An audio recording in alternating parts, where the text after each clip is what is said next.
দর্শক, আমরা এবার যেতে চাই আমার সহকর্মী সাইফুদ্দিন রবিনের কাছে। তিনিও সার্ভার স্মৃতিসৌধে রয়েছেন।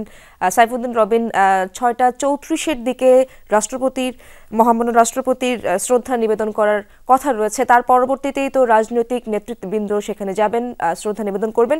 সে ব্যাপারে আপনার কাছে জানতে চাই, কোন কোন রাজনৈতিক নেতারা আজ সেখানে যাচ্ছেন এবং সেখানকার সার্বিক পরিস্থিতি কেমন দেখছেন আপনি?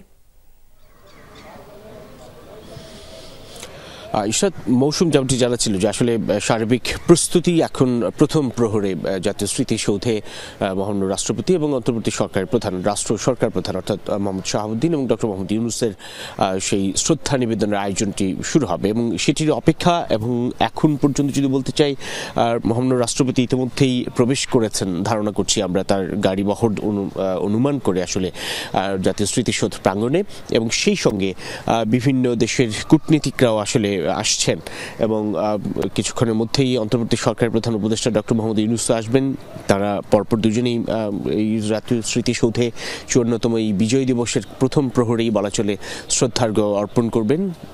তারপর বিভিন্ন অন্তর্বর্তী সরকারের বিভিন্ন উপদেষ্টারা থাকবেন সেই শ্রদ্ধার্ঘ্য অর্পণে, এবং এর পরপরই নির্বাচন কমিশনাররা শ্রদ্ধা নিবেদন করার কথা রয়েছে। তারপরেই বলা চলে সাধারণের জন্য উন্মুক্ত হয়ে যাবে জাতীয় স্মৃতিসৌধ প্রাঙ্গণ।